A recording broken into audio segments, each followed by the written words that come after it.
नमस्कार दोस्तों, Radhe Radhe.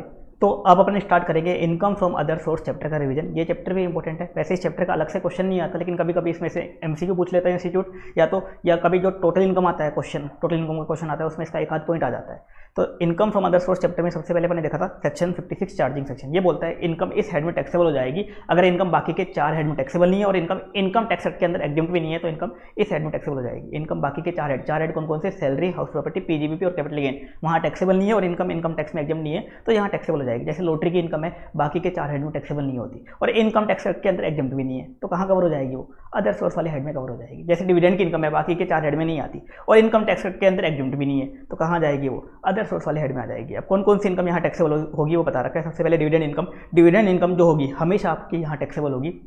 Share holder को जो भी डिविडेंड मिलेगा हमेशा यहाँ टैक्सेबल होगा। चाहे शेयर्स आपके स्टॉक इन ट्रेड है, शेयर्स स्टॉक इन ट्रेड है, फिर भी डिविडेंड इनकम कहाँ होगी? टैक्सेबल हमेशा अदर सोर्स की इनकम आनी जाएगी। दूसरा, यूटीआई या म्यूचुअल फंड से अगर आपको इनकम होती है, यूटीआई म्यूचुअल फंड की यूनिट्स आपने हेल्ड कर रखी है, पहले क्या होती थी? ये इनकम सेक्शन 1035 में एग्जम्प्ट होती थी यूनिट होल्डर के हैंड्स में, लेकिन अब ये टैक्सेबल होती है, तो ये इनकम यूनिट होल्डर के हैंड्स में अदर सोर्स की इनकम बनेगी। इसके बाद कैजुअल इनकम मतलब लॉटरी वगैरह की इनकम यहाँ टैक्सेबल होगी। इसके अलावा इंटरेस्ट इनकम यहाँ टैक्सेबल होगी। अगर आपको कंपनसेशन इनहेंस कंपनसेशन पे इंटरेस्ट मिलता है वो भी यहाँ टैक्सेबल होगा। अगर आपने एडवांस मनी फॉरफिट की है 1 अप्रैल 2014 या उसके बाद, वो भी यहाँ टैक्सेबल होगा। इसके अलावा अगर आपने plan and machinery furniture rent पे दिया है और आपका बिजनेस नहीं है plan and machinery furniture rent पे देने का, तो वो इनकम जो होगी रेंट की इनकम वो यहाँ टैक्सेबल होगी। इसके अलावा फैमिली पेंशन अगर आपको मिली है यहाँ टैक्सेबल होगी।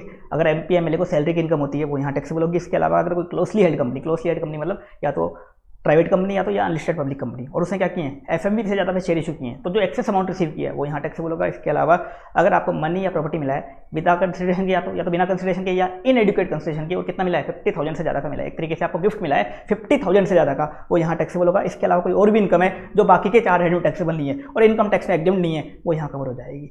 तो ये सारी इनकम यहाँ टैक्सेबल होगी। इनको एक एक करके अपन यहाँ देखेंगे। इसके साथ इस चैप्टर में अपन एक जो वर्चुअल डिजिटल एसेट का एक टैक्सेशन का नया कंसेप्ट आया है सेक्शन 115 बीबीएच, वो भी अपन डिटेल में इस चैप्टर में स्टडी करेंगे। सबसे पहले स्टार्ट करते हैं अपन डिविडेंड इनकम। तो अगर आपको किसी भी कंपनी से डिविडेंड मिलता है, चाहे वो लिस्टेड कंपनी हो, चाहे अनलिस्टेड कंपनी हो, चाहे प्राइवेट कंपनी हो, चाहे पब्लिक कंपनी हो, चाहे फॉरेन कंपनी हो, चाहे डोमेस्टिक कंपनी हो, कैसे भी कंपनी से डिविडेंड मिलता है, चाहे वो एक्चुअल डिविडेंड हो चाहे डीम्ड डिविडेंड हो, कैसा भी डिविडेंड हो, चाहे वो एक्चुअल वाला हो चाहे डीम्ड वाला हो, शेयर होल्डर के एंड में क्या होगा? टैक्सेबल होगा। शेयर होल्डर के एंड में टैक्सेबल होगा। और जो कंपनी डिविडेंड पे कर रही है, उसको कोई भी डीडीटी नहीं देना, उसके एंड से वो डिविडेंड क्या रहेगा? एकदम। हाँ, डिविडेंड का कोई डिडक्शन नहीं मिलेगा कंपनी को, लेकिन कंपनी को कोई डीडीटी वगैरह भी नहीं देना। ये था डिविडेंड। कोई सा भी डिविडेंड हो, किसी भी कंपनी से डिविडेंड मिला हो, शेयर होल्डर के एंड से टैक्सेबल हो जाएगा। शेयर होल्डर के एंड से क्या हो जाएगा? टैक्सेबल हो जाएगा। और कैसे टैक्सेबल होता है? अगर रेजिडेंट शेयर होल्डर होता है तो जनरल रेट लग जाती है, जो भी जनरल रेट दे रखी है ना वो रेट लग जाती है। अगर कोई नॉन रेजिडेंट शेयर होल्डर होता है ना, तो उसके लिए एक स्पेशल सेक्शन आएगा अपना एनआर टैक्सेशन में 115 है, वहाँ एक रेट दे रखी है, वो रेट लग जाती है। ये फर्क होता है। अब डिविडेंड की इनकम में से आपको कोई खर्चे का डिडक्शन मिलेगा क्या? हाँ, मिल जाएगा। ओनली इंटरेस्ट के खर्चे का डिडक्शन मिलेगा। ओनली इंटरेस्ट के खर्चे का मिलेगा। वो भी कितना मिलेगा? Maximum 20% of such income. 20% of such income मतलब मान लो आपने कोई लोन लिया और उस लोन को किसी कंपनी के शेयर में इन्वेस्ट कर दिया और आपको अब डिविडेंड मिल रहा है, तो आपका मान लो इंटरेस्ट बना 5 लाख का, 5 लाख का इंटरेस्ट का खर्चा बना। डिविडेंड आपको मिला मान लो 10 लाख डिविडेंड मिला, तो 10 लाख का 20% करो। जो इनकम हुई डिविडेंड की 10 लाख का 20% करो, कितना हुआ? 2 लाख। मैक्सिमम 2 लाख तक आपको इंटरेस्ट का डिडक्शन मिलेगा। मान लो 5 लाख का इंटरेस्ट बना तो 2 लाख का आपको इंटरेस्ट का डिडक्शन मिल जाएगा। 10 लाख का डिविडेंड है तो 2 लाख का आपको इंटरेस्ट का डिडक्शन मिल जाएगा। इस तरह से आपको डिविडेंड की इनकम में से खर्चे का डिडक्शन मिलेगा। कौन सा मिलेगा? ओनली इंटरेस्ट का खर्चे का डिडक्शन मिलेगा। इसके बाद अपने देखा डीम्ड डिविडेंड। अब ये डीम्ड डिविडेंड क्या होता है? डीम्ड डिविडेंड के आपको 5 पॉइंट बता रखे हैं। इसमें क्या बता रखा है कि कंपनी डिविडेंड की जगह शेयर होल्डर को कुछ और डिस्ट्रीब्यूट करती है, किसी और नाम से कुछ चीज़ डिस्ट्रीब्यूट करती है, किसी और नाम से कुछ अमाउंट डिस्ट्रीब्यूट करती है फ्री में, तो बन जाता है डीम्ड डिविडेंड। अब कौन कौन से केस बता रखे हैं? सबसे पहले सेक्शन 222A, इसमें बता रखा है कंपनी क्या कर रही है? अपने एसेट्स शेयर होल्डर को डिस्ट्रीब्यूट कर रही है फ्री में। कंपनी अपने एसेट्स शेयर होल्डर को डिस्ट्रीब्यूट कर रही है फ्री में to the extent of accumulated profit. Accumulated profit मतलब क्या होता है? कंपनी के जितने रिजर्व्स एंड सरप्लस है उस लिमिट तक क्या बन जाएगा? वो डीम्ड डिविडेंड। मान लो कंपनी के रिजर्व्स हैं 10 लाख के और कंपनी ने मान लो 12 लाख कैसे डिस्ट्रीब्यूट करे फ्री में शेयर होल्डर को, तो 10 लाख तक मैक्सिमम कितना? जितने कंपनी के रिजर्व्स हैं मैक्सिमम उस लिमिट तक क्या बन जाएगा? डीम्ड डिविडेंड बन जाएगा। तो 10 लाख रिजर्व्स हैं मान लो कंपनी के और 12 लाख कैसे डिस्ट्रीब्यूट करे तो 10 लाख क्या बन जाएगा? डीम्ड डिविडेंड मान लिया जाएगा। दूसरा केस, कंपनी क्या कर रही है? शेयर होल्डर को या तो डिबेंचर डिस्ट्रीब्यूट कर रही है या डिपॉजिट सर्टिफिकेट डिस्ट्रीब्यूट कर रही है, या प्रेफरेंस शेयर होल्डर को बोनस शेयर डिस्ट्रीब्यूट कर रही है to the extent of accumulated profit, क्या बन जाएगा? 222B में डीम्ड डिविडेंड बन जाएगा। तीसरा, लिक्विडेशन हो रहा है कंपनी का और कंपनी लिक्विडेशन के केस में अपने एसेट्स शेयर होल्डर को डिस्ट्रीब्यूट कर रही है to the extent of accumulated profit, 222C वाला क्या बन जाएगा? डीम्ड डिविडेंड बन जाएगा। इसके अलावा कंपनी अपनी शेयर कैपिटल को रिड्यूस करके, पेड अप कैपिटल को रिड्यूस करके शेयर होल्डर को डिस्ट्रीब्यूट कर रही है। मान लो कंपनी की पेड अप कैपिटल थी 10 रुपीज़ पर शेयर, कंपनी ने उसको 6 रुपये कर दिया और 4 रुपीज़ शेयर होल्डर को डिस्ट्रीब्यूट कर दिए to the extent of accumulated profit, ये भी क्या बन जाएगा? 222D वाला डीम्ड डिविडेंड बन जाएगा। ये 4 केस बता रखे हैं। कंपनी क्या करती थी पहले? डिविडेंड डिस्ट्रीब्यूट करती तो शेयर होल्डर के एंड पे टैक्सेबल हो जाता था, कंपनी को कोई डिडक्शन वगैरह भी नहीं मिलता था डिविडेंड का। तो कंपनी क्या करती थी, किसी ओन नाम से शेयर होल्डर को चीज़ें डिस्ट्रीब्यूट करने लग जाती थी। तो अब कंपनी किसी भी नाम से शेयर होल्डर को डिस्ट्रीब्यूट करेगी फ्री में चीज़ें, तो वो बन जाएगा डीम्ड डिविडेंड, और शेयर होल्डर के एंड पे क्या कर देंगे, टैक्सेबल कर देंगे 222A B C और D में। इसके बाद 222E, ये एक स्पेशल पॉइंट है, और जो 222E वाला पॉइंट है ये खाली लगता है क्लोजली हेल्ड कंपनी पे। क्लोजली हेल्ड कंपनी मतलब प्राइवेट कंपनी या तो या अनलिस्टेड पब्लिक कंपनी। तो कोई प्राइवेट कंपनी है या तो या कोई अनलिस्टेड पब्लिक कंपनी है, और वो क्या कर रही है, लोन और एडवांस दे रही है शेयर होल्डर को to the extent of accumulated profit. Company के जितने रिजर्व्स हैं उस लेवल तक लोन और एडवांस दे रही है, वो क्या बन जाएगा, डीम्ड डिविडेंड बन जाएगा 222E में। अब ये 222E वाला जो डीम्ड डिविडेंड है यही काम का है, बाकी चार तो बिल्कुल फालतू डीम्ड डिविडेंड है, कुछ काम के नहीं है। और इस 222E वाले को अपन समझेंगे डिटेल में। तो 222E में बता रखा है कोई ऐसी कंपनी है जिसमें पब्लिक सब्सटेंशियली इंटरेस्टेड नहीं है, मतलब closely held company. Closely held company मतलब या तो प्राइवेट कंपनी या अनलिस्टेड पब्लिक कंपनी, या तो प्राइवेट कंपनी या अनलिस्टेड पब्लिक कंपनी। वो क्या करती है, लोन और एडवांस देती है। लोन और एडवांस देती है, किसको देती है, ऐसे शेयर होल्डर को देती है, ऐसे शेयर होल्डर को देती है जिस शेयर होल्डर का उस कंपनी में 10% या उससे ज़्यादा का 10% या उससे ज़्यादा का वोटिंग पावर है। वोटिंग पावर मतलब इक्विटी शेयर कैपिटल, मतलब एक कोई प्राइवेट कंपनी या अनलिस्टेड पब्लिक कंपनी है, मतलब क्लोजली हेल्ड कंपनी है, वो लोन और एडवांस दे रही है, ऐसे शेयर होल्डर को दे रही है जिस शेयर होल्डर का उस कंपनी में 10% या उससे ज़्यादा का क्या है, वोटिंग पावर है, या तो उसको दे रही है, या कोई ऐसी एंटिटी को दे रही है, या कोई ऐसी कंसर्न या एंटिटी को दे रही है। एंटिटी मतलब वो इंडिविजुअल भी हो सकती है, एंटिटी प्रोप्राइटरशिप भी हो सकती है, फर्म भी हो सकती है, कंपनी भी हो सकती है। तो किसी एंटिटी को दे रही है जिसमें उस ऊपर वाले शेयर होल्डर का, ऊपर वाला शेयर होल्डर कौन सा, वो 10% वाला जो शेयर होल्डर है, उस ऊपर वाले शेयर होल्डर का क्या है, उस एंटिटी में सब्सटेंशियल इंटरेस्ट है। मैंने क्या बोला, प्राइवेट कंपनी या अनलिस्टेड पब्लिक कंपनी लोन और एडवांस दे रही है, या तो ऐसे शेयर होल्डर को दे रही है जिस शेयर होल्डर का उस कंपनी में 10% या उससे ज़्यादा का वोटिंग पावर है, या ऐसी एंटिटी को दे रही है जिसमें उस ऊपर वाले शेयर होल्डर का, ऊपर वाला कौन सा शेयर होल्डर, 10% वाला जो शेयर होल्डर है, उस शेयर होल्डर का उस एंटिटी में क्या है, सब्सटेंशियल इंटरेस्ट है। सब्सटेंशियल इंटरेस्ट मतलब 20% और मोर प्रॉफिट शेयर, 20% और मोर प्रॉफिट शेयर है। तो क्या होगा, ऐसे केस में जो अमाउंट का कंपनी ने लोन और एडवांस दिया वो कंपनी का बन जाएगा, कंपनी के क्या माना जाएगा, डीम्ड डिविडेंड माना जाएगा to the extent of accumulated profit. Share holder के एंड से क्या बन जाएगा, वो डीम्ड डिविडेंड बन जाएगा to the extent of reserves and surplus. अब मैं इसको आपको एग्जांपल से समझाता हूँ कैसे बनेगा। जैसे कि एग्जांपल दे रखा है, पार्ले प्राइवेट लिमिटेड एक कंपनी है, क्लोजली हेल्ड कंपनी है, प्राइवेट लिमिटेड कंपनी है। इसमें एक शेयर होल्डर है मिस्टर ए। मिस्टर ए की होल्डिंग है पार्ले कंपनी में 10% और मोर की, 10% और मोर की होल्डिंग है। अब मान लो पार्ले प्राइवेट लिमिटेड के रिजर्व्स हैं 10 लाख के, और पार्ले प्राइवेट लिमिटेड क्या कर रही है, मिस्टर ए को लोन और एडवांस दे रही है। तो जो लोन और एडवांस मिस्टर ए को दे रही है ये क्या बन जाएगा, मिस्टर ए के हैंड्स में डीम्ड डिविडेंड बन जाएगा। डीम्ड डिविडेंड मान लिया जाएगा, और किसके हैंड्स में टैक्सेबल होगा, शेयर होल्डर के हैंड्स में। कंपनी के हैंड्स में नहीं होता टैक्सेबल, जो शेयर होल्डर है कंपनी का, उसके हैंड्स में क्या हो जाएगा, टैक्सेबल हो जाएगा। अब मान लो मिस्टर ए की एक फर्म है ए एंड कंपनी, जिसमें मिस्टर ए का क्या है, सब्सटेंशियल इंटरेस्ट है। सब्सटेंशियल इंटरेस्ट मतलब मिस्टर ए का 20% और मोर का प्रॉफिट शेयरिंग रेशियो है, PSR है 20% और मोर का ए एंड कंपनी में। अब पार्ले प्राइवेट लिमिटेड क्या करती है, मिस्टर ए को लोन नहीं दे रही, पार्ले प्राइवेट लिमिटेड लोन दे रही है उस ए एंड कंपनी को, लोन दे रही है। मतलब जिस एंटिटी में मिस्टर ए जो ऊपर वाला शेयर होल्डर था, 10% और मोर वाला शेयर होल्डर था, उस शेयर होल्डर का क्या है, सब्सटेंशियल इंटरेस्ट है, उस एंटिटी को लोन दे रही है। कौन, Parle private limited A and company को लोन दे रही है। तो ये लोन और एडवांस क्या बन जाएगा, डीम्ड डिविडेंड बन जाएगा। किसके हैंड्स में बनेगा, मिस्टर ए के हैंड्स में। किसके हैंड्स में टैक्सेबल होगा, मिस्टर ए के हैंड्स में। फर्म के हैंड्स में टैक्सेबल नहीं होगा, ए एंड कंपनी के हैंड्स में टैक्सेबल नहीं होगा, जो शेयर होल्डर है ना, शेयर होल्डर के हैंड्स में टैक्सेबल होगा। किसके हैंड्स में बनेगा डीम्ड डिविडेंड, शेयर होल्डर के हैंड्स में। चाहे उसकी एंटिटी को दे चाहे शेयर होल्डर को दे, दोनों केस में किसके हैंड्स में बनेगा, दोनों केस में किसके हैंड्स में बनेगा डीम्ड डिविडेंड, शेयर होल्डर के हैंड्स में। अब कितना बनेगा, मैंने बताया था ऊपर के सभी पॉइंट में क्या है, to the extent of accumulated profit. Accumulated profit मतलब होता है reserves and surplus. Parle private limited के रिजर्व्स एंड सरप्लस है 10 लाख के। मान लो पार्ले प्राइवेट लिमिटेड ने जो लोन दिया है मिस्टर ए को, या एडवांस दिया है, वो दिया है 8 लाख का।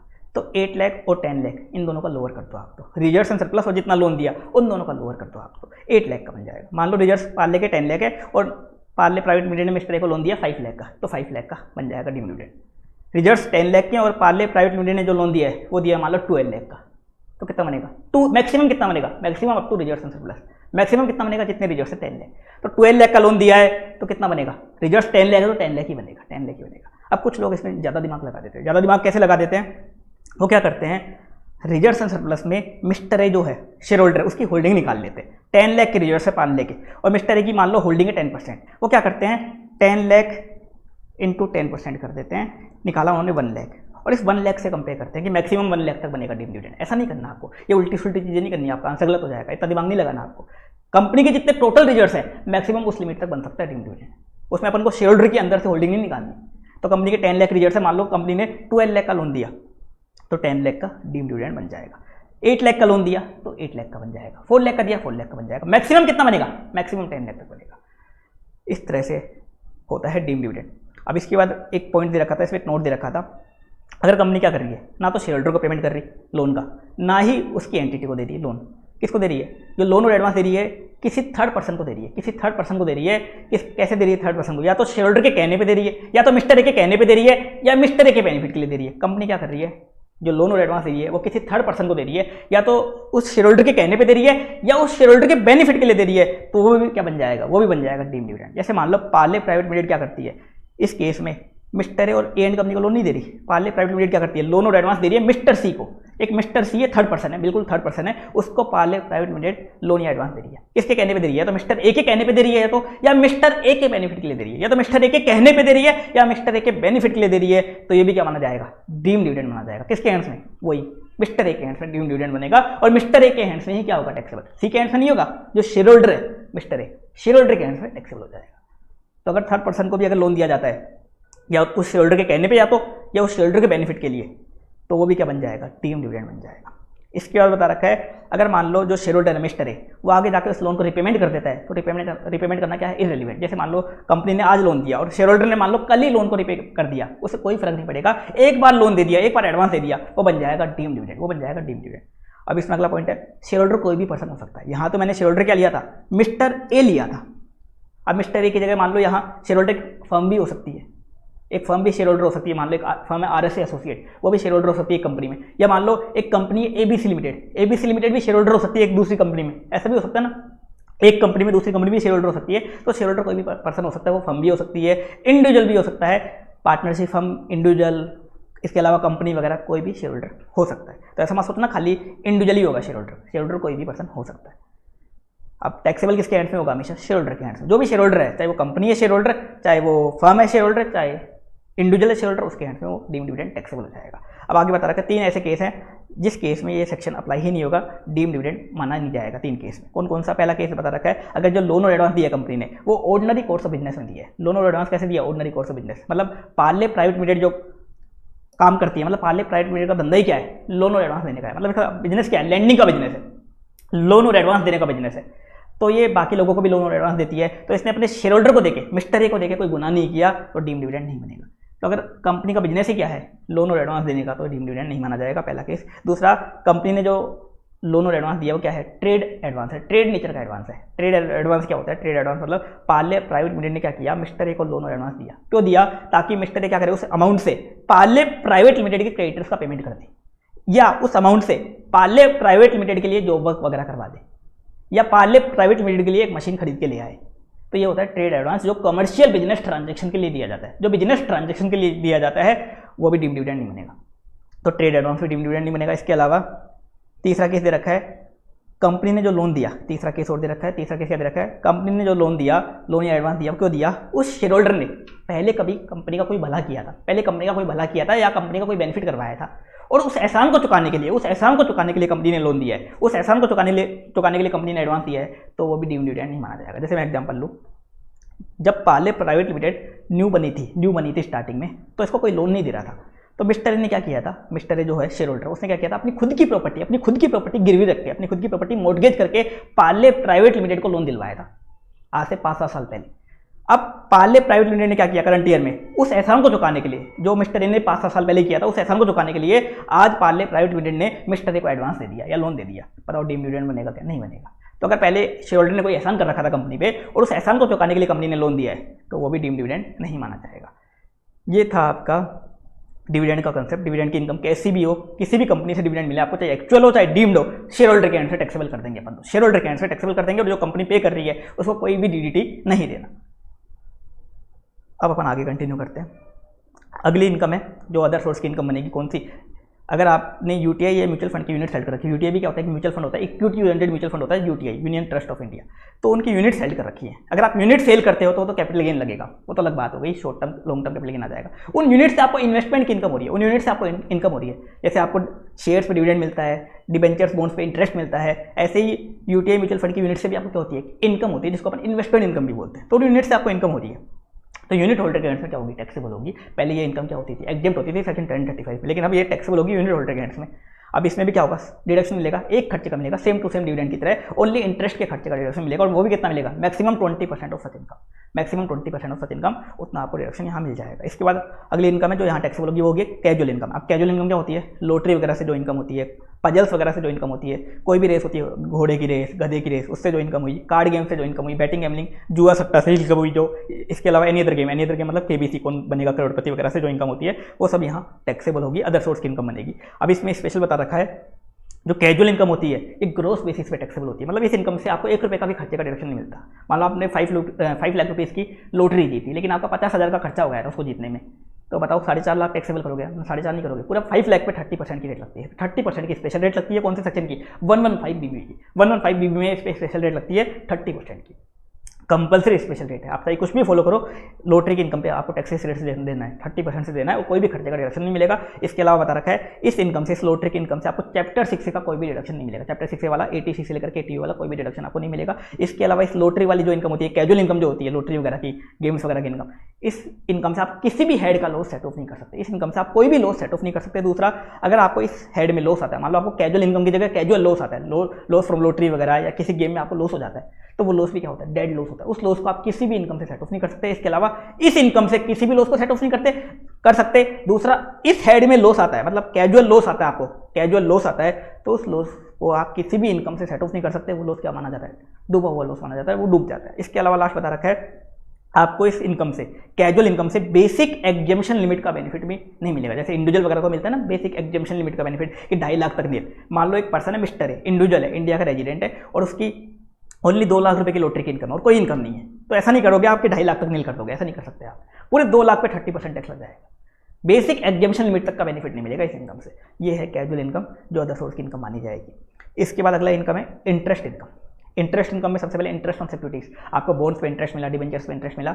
अगर मान लो आपका बॉन्ड्स डिबेंचर्स में इन्वेस्टमेंट करने का बिजनेस है, धंधा ही आपका क्या है, बॉन्ड्स वगैरह में, डिबेंचर्स वगैरह में इन्वेस्टमेंट करने का, तो इंटरेस्ट की इनकम जाएगी आपकी पीजीबीपी हेड में। लेकिन अगर ऐसे ही आपने इन्वेस्टमेंट कर रखा है, खाली इन्वेस्टमेंट पर्पस है आपका जो बॉन्ड्स डिबेंचर वो आपके स्टॉक इन ट्रेड नहीं है, बस वैसे आपने वैसे ही इन्वेस्ट कर रखा है, तो वो बन जाएगी अदर सोर्स की इनकम। अगर वो पीजीबीपी में टैक्सेबल नहीं है तो कहाँ जाएगी, अदर सोर्स में आ जाएगी। अब बॉन्ड्स डिबेंचर्स पे जो इंटरेस्ट मिला है, इसमें से क्या होगा, कोई खर्चे का डिडक्शन मिलेगा कि हाँ मिल जाएगा इसमें से खर्चे का डिडक्शन। कौन सा मिलेगा, अगर आपका कोई इंटरेस्ट का खर्चा हुआ है, कोई ब्रोकरेज का खर्चा हुआ है, कोई और भी खर्चा हुआ है, सारे खर्चे यहाँ अलाउड हो जाएंगे। लेकिन कैसे अलाउड होंगे, as per PGBP provision, PGBP के जो प्रोविजन है उनको फॉलो करके सेम टू सेम वैसे के वैसे अलाउड हो जाएंगे।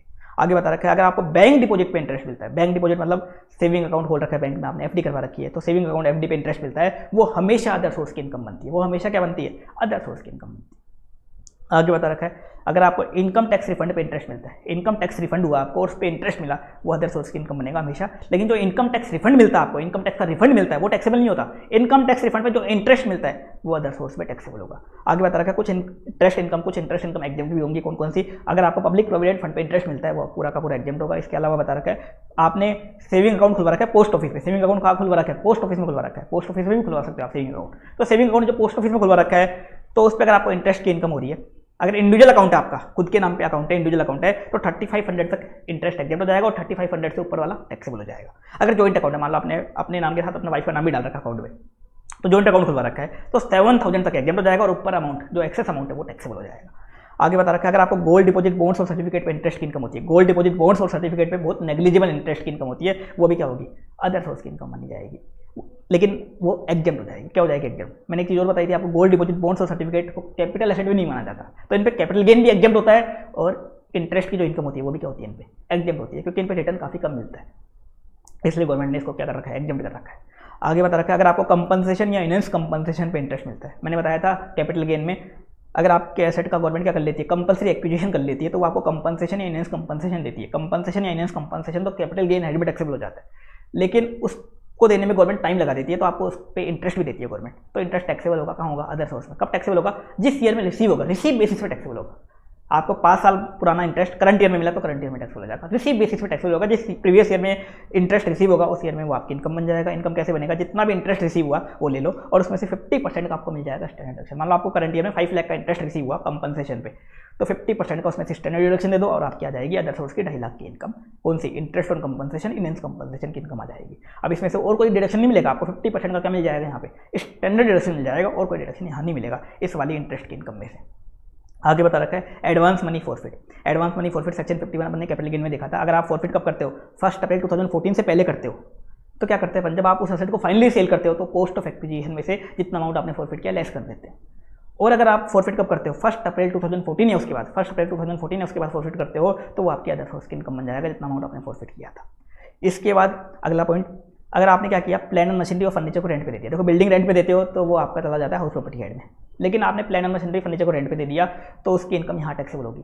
लेकिन मान लो आपका धंधा ही क्या है, प्लांट और मशीनरी और फर्नीचर को रेंट पे देने का। धंधा ही क्या है आपका, प्लांट और मशीनरी फर्नीचर को रेंट पे देने का, तो वो पीजीबीपी हेड में चली जाएगी। लेकिन आपका धंधा नहीं है, आपके पास तो कोई ऐसे प्लांट और मशीनरी फर्नीचर पड़ा हुआ था, ऐसे कोई पड़ा हुआ था और आपने उसको रेंट पे चढ़ा दिया, धंधा नहीं है आपका, तो फिर वो अदर सोर्स की इनकम बनेगा। इनकम कैसे निकालोगे, जो भी रेंट मिल रहा है आपको रेंट ले लो और उसमें से खर्चे लेस कर दो, रिपेयर का, इंश्योरेंस प्रीमियम का, डेप्रिसिएशन का या और कोई खर्चा हुआ, सारे के सारे खर्चे लेस कर दो एज पर पीजीबीपी प्रोविजन। जैसे पीजीबीपी प्रोविजन होते हैं सेम उनको फॉलो करके आप डिडक्शन कर दो खर्चों की, आपकी इनकम आ जाएगी renting of plant and machinery furniture वाली इनकम। इसके बाद अगला पॉइंट था फैमिली पेंशन। अभी फैमिली पेंशन क्या होती है, एम्प्लॉय की डेथ के बाद एम्प्लॉयर क्या करता है, एम्प्लॉय की फैमिली को मंथली पेंशन देता है। एम्प्लॉयर काफ़ी दयालु आदमी है, अच्छा आदमी है एम्प्लॉयर। एम्प्लॉय की डेथ हो गई और उसके बाद एम्प्लॉयर क्या करता है, एम्प्लॉय की फैमिली को मंथली पेंशन देता है, उसे ही बोलते हैं अपन फैमिली पेंशन। किसके एंड से टैक्सेबल होगी, एम्प्लॉय की फैमिली के एंड से टैक्सेबल होगी। एम्प्लॉय की जो भी फैमिली, वाइफ है, बच्चे जिनको भी मिली है उनके एंड से टैक्सेबल हो जाएगी। अब इस फैमिली पेंशन से डिडक्शन मिलेगी, कितनी मिलेगी, जितनी भी फैमिली पेंशन रिसीव हुई है उसका 1/3 कर लो, जितनी भी फैमिली पेंशन रिसीव हुई एम्प्लॉय की फैमिली को उसका 1/3 कर लो और 15,000 पर एनम की लिमिट है, ध्यान रखना 15,000 पर एनम। इन दोनों में से जो भी लोअर आएगा उस अमाउंट की डिडक्शन मिल जाएगी और बाकी अमाउंट टैक्सेबल हो जाएगा। अब इसमें एक नोट दे रखा है, कोई आर्म्ड फोर्स या पैरामिलिट्री फोर्स का जवान था, आर्म्ड फोर्स या पैरामिलिट्री फोर्स का जवान था और वो शहीद हो गया और उसकी अब विधवा या चिल्ड्रन, जो विधवा है या चिल्ड्रन, विडो या चिल्ड्रन है, उनको फैमिली पेंशन मिल रही है। आर्म्ड फोर्स पैरामिलिट्री फोर्स का जवान शहीद हो गया और उसकी विडो या चिल्ड्रन को फैमिली पेंशन मिलती है, वो पूरी की पूरी एग्जेप्ट होगी, उसको टैक्सेबल नहीं करेंगे, वो पूरी की पूरी क्या मानी जाएगी, एग्जेप्ट मानी जाएगी। आगे बता रहा है salary income of MP MLA. MP MLA को देखो सैलरी इनकम होती है, कहाँ से मिलती है सैलरी इनकम, पार्लियामेंट और असेंबली। पार्लियामेंट और असेंबली से इनको पे और अलाउंस मिलते हैं, पे और अलाउंस। उसको वैसे जनरली अपन बोलते हैं सैलरी इनकम, जनरली बोलते हैं सैलरी इनकम, लेकिन वो सैलरी हेड में टैक्सेबल नहीं होती क्योंकि पार्लियामेंट, असेंबली और एमपी एमएलए के बीच में एम्प्लॉयर एम्प्लॉय रिलेशनशिप नहीं होता, एम्प्लॉयर एम्प्लॉय रिलेशनशिप नहीं होता तो सैलरी हेड भी नहीं जाती। तो जो भी पे और अलाउंस मिलते हैं पार्लियामेंट से या असेंबली से एमपी एमएलए को, वो कहाँ आएंगे, टैक्सेबल, अदर सोर्स की इनकम बनेंगे। लेकिन उसमें बता रखा है डेली अलाउंस और कंस्टिट्यूएंसी अलाउंस, डेली अलाउंस और कंस्टिट्यूएंसी अलाउंस तो पूरा का पूरा एग्जेप्ट हो जाएगा और जितनी बाकी सैलरी इनकम मिली, मतलब बाकी कोई अदर अलाउंस मिला या कोई सैलरी इनकम या कोई और पे मिला पार्लियामेंट और असेंबली से, पूरा का पूरा क्या बनेगा, अदर सोर्स की इनकम बन जाएगा। डेली अलाउंस कंस्टिट्यूएंसी अलाउंस पूरा एग्जेप्ट कर दो और बाकी सैलरी इनकम फुल्ली टैक्सेबल कर दो, कहाँ पे, अदर सोर्स की इनकम बना दो, उसको अदर सोर्स की इनकम हमको बनानी है। इसके बाद अगला पॉइंट है जो थोड़ा सा काम का है, इसका कभी कभी टोटल इनकम के क्वेश्चन में एक आध पॉइंट आ जाता है। Closely held company, closely held company मतलब प्राइवेट कंपनी या unlisted public company, private company या अनलिस्टेड पब्लिक कंपनी मतलब जिस कंपनी के शेयर्स लिस्टेड नहीं है उसे बोलते हैं क्लोजली हेल्ड कंपनी। तो क्लोजली हेल्ड कंपनी ने शेयर्स इशू किए एफएमवी से ज़्यादा पे, तो जो एक्सेस अमाउंट रिसीव किया क्लोजली हेल्ड कंपनी ने, वो क्लोजली हेल्ड कंपनी की इनकम बन जाएगी। जैसे मान लो एक कंपनी है ए प्राइवेट लिमिटेड या पार्ले प्राइवेट लिमिटेड, उसने मान लो शेयर्स इशू किए एफएमवी से ज़्यादा पे। जैसे मान लो कंपनी के शेयर्स की एफएमवी थी 140 और कंपनी ने शेयर्स इशू कर दिया 160 में, तो जो डिफरेंस अमाउंट है कितना, 140 की एफएमवी थी, 160 कंपनी में इशू करे, तो 20 रुपीज़ का एक्सेस अमाउंट कंपनी ने रिसीव किया। एफएमवी से ज़्यादा कितना रिसीव किया कंपनी ने, 20 रुपीज़, और 20 रुपीज़ क्या हो जाएगी पर शेयर की, कंपनी की अदर सोर्स की इनकम बन जाएगी। उस पार्ले की क्या बन जाएगी, अदर सोर्स की इनकम बन जाएगी। ये है पॉइंट ये वाला।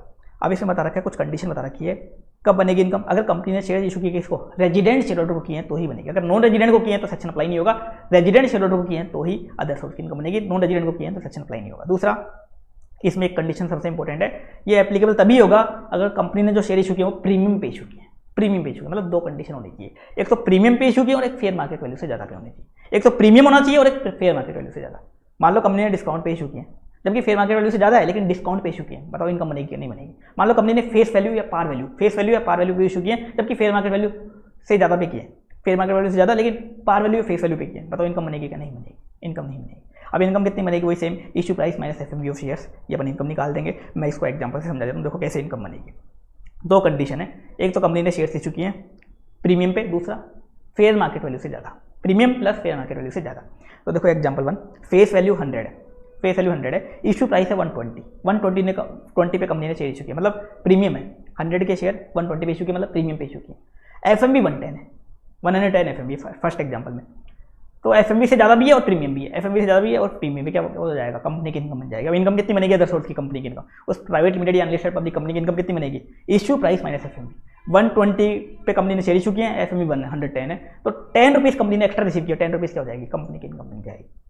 दूसरा एग्जाम्पल, फेस वैल्यू 100 है, कंपनी ने इशू कर दिया 100 पे, देखो किस पे इशू किए हैं, फेस वैल्यू पे इशू किए हैं, एफएमबी 70, जबकि एफएमबी से ज़्यादा है लेकिन फेस वैल्यू पे इशू किए, प्रीमियम पे इशू नहीं किए, फेस वैल्यू पे इशू किए। दूसरे एग्जाम्पल में बताओ क्या होगा, सेक्शन अप्लाई ही नहीं होगा, नॉट एप्लीकेबल, कोई इनकम नहीं मिलेगी। तीसरा कहते देखो, फेस वैल्यू 100 है, इशू प्राइस 90 है, देखो डिस्काउंट पे इशू किया, फेस वैल्यू से कम, फेस वैल्यू से कम क्या होता है, डिस्काउंट, फेस वैल्यू 100 है, इशू प्राइस 90 है, डिस्काउंट पे इशू है, जबकि एफएमबी 70, मतलब एफएमबी से तो ज़्यादा है, एफएमबी तो और भी कम है, तो एफएमबी से ज़्यादा भी इशू किया कंपनी ने, लेकिन डिस्काउंट पे किया, बताओ इनकम बनेगी नहीं बनेगी। दो कंडीशन, प्रीमियम भी होना चाहिए और एफएमबी से ज़्यादा, प्रीमियम भी होना चाहिए और एफएमबी से ज़्यादा, तो ही इनकम बनेगी। तीसरे केस में भी ये सेक्शन अप्लाई नहीं होगा। चौथा केस, फेस वैल्यू 100 है, इशू प्राइस 130, प्रीमियम पे इशू किया, कोई दिक्कत नहीं है, एफएमबी 90 है, एफएमबी से ज़्यादा दिए, तो मतलब इनकम बन जाएगी, issue price minus FMB. 130 company ने रिसीव किए, 90 की एफएमबी थी, 40 रुपीज़ एक्स्ट्रा रिसीव किए, वो कंपनी की इनकम बन जाएगी। और फिफ्थ केस क्या है, फेस वैल्यू देखो 100 है, इशू प्राइस 110 है, तो कंपनी ने प्रीमियम पे इशू किया, कोई दिक्कत वाली बात नहीं है, लेकिन एफएमबी देखो 120, एफएमबी से कम पे इशू किए, एफएमबी से ज़्यादा नहीं, एफएमबी से कम पे, बताओ इनकम बनेगी क्या,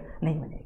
सेक्शन तो अप्लाई हो जाएगा क्योंकि कंपनी ने प्रीमियम पे इशू किए हैं तो एप्लीकेबल तो हो जाएगा सेक्शन, लेकिन कंपनी ने एफएमबी से कम रुपीज़ रिसीव किए हैं तो इनकम नहीं बनेगी। और इनकम निकालोगे भी तो आपकी नेगेटिव आ जाएगी, करके देख लो, 110 minus 120, issue price minus FMB करोगे तो -10 आ जाएगा, और अपन को नेगेटिव नहीं लेनी इनकम, इनकम नेगेटिव नहीं होती, तो इस केस में नील लेंगे।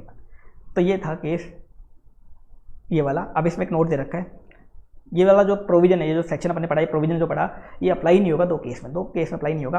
पहला केस बता रखा है, अगर कोई वेंचर कैपिटल अंडरटेकिंग ने अमाउंट रिसीव किया, किसने रिसीव किया अमाउंट, या मतलब शेयर किसने इशू किए, वेंचर कैपिटल अंडरटेकिंग ने शेयर इशू किया। अब आप बोलोगे वेंचर कैपिटल अंडरटेकिंग क्या होती है, ये ऐसी प्राइवेट कंपनी या लिस्टेड पब्लिक कंपनी होती है जिनका या तो इलेक्ट्रिसिटी का बिजनेस होता है या टेलीकम्युनिकेशन का, उनको अपन बोलते हैं वेंचर कैपिटल अंडरटेकिंग। मतलब ऐसी प्राइवेट कंपनी या ऐसी अनलिस्टेड पब्लिक कंपनी जिनका या तो इलेक्ट्रिसिटी का या टेलीकम्युनिकेशन का बिजनेस होता है, वो होती है वेंचर कैपिटल अंडरटेकिंग। तो या तो वेंचर कैपिटल अंडरटेकिंग में शेयर इशू किए, और किसको शेयर इशू किए, वेंचर कैपिटल फंड या वेंचर कैपिटल कंपनी को, वेंचर कैपिटल फंड या वेंचर कैपिटल कंपनी। आप लोग ये वेंचर कैपिटल फंड या वेंचर कैपिटल कंपनी ये क्या होते हैं, ये इस वेंचर कैपिटल अंडरटेकिंग के जो शेयर होल्डर होते हैं उनको अपन बोलते हैं वेंचर कैपिटल फंड या वेंचर कैपिटल कंपनी। अब ये वेंचर कैपिटल फंड या वेंचर कैपिटल कंपनी एक तरीके से ये इन्वेस्टमेंट फंड होते हैं। ये क्या करते हैं, काफ़ी सारे छोटे मोटे शेयर होल्डर से पैसा इकट्ठा करते हैं और ये वेंचर कैपिटल अंडरटेकिंग में इन्वेस्ट कर देते हैं, वेंचर कैपिटल अंडरटेकिंग में इन्वेस्ट कर देते हैं। तो वेंचर कैपिटल अंडरटेकिंग मतलब इलेक्ट्रिसिटी कंपनी या टेलीकम्युनिकेशन कंपनी है, उसने शेयर इशू किए हैं, किसको, वेंचर कैपिटल फंड या वेंचर कैपिटल कंपनी को शेयर इशू किए हैं, तो ये प्रोविजन अप्लाई नहीं होगा, चाहे वेंचर कैपिटल अंडरटेकिंग एफएमबी से ज़्यादा पे इशू किए हैं और प्रीमियम पे भी इशू किए हैं, फिर भी ये सेक्शन अप्लाई नहीं होगा, फिर भी प्रोविजन अप्लाई नहीं होगा। दूसरा, किसी स्टार्टअप ने शेयर इशू किए, किसी स्टार्टअप ने अमाउंट रिसीव किया, मतलब किसी स्टार्टअप ने शेयर इशू किया। अब आप बोलोगे स्टार्टअप कौन होता है, स्टार्टअप मतलब ये प्राइवेट कंपनीज या अनलिस्टेड पब्लिक कंपनीज होती हैं जो न्यू स्टार्ट हुई हैं और इनका कोई स्पेसिफाइड बिजनेस है, इनकम टैक्स में कुछ स्पेसिफाइड बिजनेस बता रखा है जिनको अपन स्टार्टअप बोलते हैं, मतलब बिल्कुल न्यू बिजनेस टाइप का होता है, कोई न्यू टाइप का बिजनेस होता है वो बनता है स्टार्टअप। तो कोई प्राइवेट कंपनी या अनलिस्टेड पब्लिक कंपनी है जो अभी न्यू स्टार्ट हुई है जिसका स्पेसिफाइड कोई बिजनेस है, तो उस स्टार्टअप ने शेयर इशू किए हैं। और वो स्टार्टअप भी कैसा, जिसको department for promotion of industry and internal trade, industry और इंटरनल ट्रेड को प्रमोट करने वाले डिपार्टमेंट ने, इंडस्ट्री और इंटरनल ट्रेड को प्रमोट करने वाले डिपार्टमेंट ने रिकॉग्नाइज किया जिस स्टार्टअप को। दूसरा, उस स्टार्टअप की जो पेड अप कैपिटल और शेयर प्रीमियम है, उस स्टार्टअप की जो एग्रीगेट पेड अप कैपिटल और शेयर प्रीमियम है वो अप टू ₹25 करोड़ तक, अप टू ₹25 करोड़ तक है। तो अगर ऐसे किसी स्टार्टअप ने शेयर इशू किए हैं तो भी ये प्रोविजन अप्लाई नहीं होगा, ये सेक्शन अप्लाई ही नहीं होगा, चाहे उसने फिर प्रीमियम पे भी इशू किए और एफएमबी से ज़्यादा पे भी इशू किए हैं, फिर भी ये प्रोविजन अप्लाई नहीं होगा इन दो केस में। तो वेंचर कैपिटल अंडरटेकिंग पे इशू अप्लाई नहीं होगा, दूसरा स्टार्टअप पे अप्लाई नहीं होगा। अब आते हैं इस चैप्टर का एक important section, section 56 sub section 2 close 10, काफ़ी फेमस सेक्शन है। 56 to 10, 56-2-10। आपने क्या किया, आपको मनी या प्रॉपर्टी मिली, आपको मनी या प्रॉपर्टी मिली है, या तो बिना कंसिडरेशन के मिली है, मतलब बिल्कुल फ्री में मिली है, या इनएडिक्वेट कंसिडरेशन की मिली है, और 50,000 से ज़्यादा की मिली है, 50,000 से ज़्यादा की मिली है, तो वो आपकी अदर सोर्स की इनकम बन जाएगा। मतलब ये गिफ्ट के टैक्सेशन की बात करता है। अगर आपको 50,000 से ज़्यादा का गिफ्ट मिला है, 50,000 से ज़्यादा का गिफ्ट मिला है, तो वो आपकी अदर सोर्स की इनकम बन जाएगा, अदर सोर्स की इनकम बन जाएगा। तो जो गिफ्ट मिलता है आपको, वो गिफ्ट भी आपकी इनकम मान लिया जाएगा। कौन से एड में आएगा, अदर सोर्स। बाकी 4 एड में नहीं आता वो, गिफ्ट कहाँ आएगा, अदर सोर्स की इनकम बनेगा। अब ये सेक्शन है जो 56 to 10, ये सभी परसेंट पे अप्लाई होता है। गिफ्ट किसी को भी मिले, चाहे वो कंपनी को गिफ्ट मिले, चाहे इंडिविजुअल को गिफ्ट मिले, चाहे फर्म को गिफ्ट मिले, चाहे एचयूएफ को गिफ्ट मिले, सभी परसेंट पे टैक्सेबल होता है, सभी परसेंट पे सेक्शन अप्लाई होता है। अब गिफ्ट कौन कौन सा हो सकता है, किन किन फॉर्म में गिफ्ट मिल सकता है आपको? 3 तरह से गिफ्ट मिल सकता है। या तो मनी मिल सकती है गिफ्ट में आपको, मनी मतलब पैसा मिल सकता है गिफ्ट में, या मूवेबल प्रॉपर्टी गिफ्ट में मिल सकती है। मूवेबल प्रॉपर्टी मतलब अभी तो आप मान लो शेयर्स वगैरह, ज्वेलरी वगैरह, बाकी मूवेबल प्रॉपर्टी की यहाँ डेफिनेशन बता रखी है कि मूवेबल प्रॉपर्टी में अपन क्या क्या लेंगे। तो शेयर्स, ज्वेलरी वगैरह आपको मान लो गिफ्ट में मिला, और इमूवेबल प्रॉपर्टी भी आपको गिफ्ट में मिल सकती है। इमूवेबल प्रॉपर्टी मतलब लैंड या बिल्डिंग भी आपको गिफ्ट में मिल सकता है।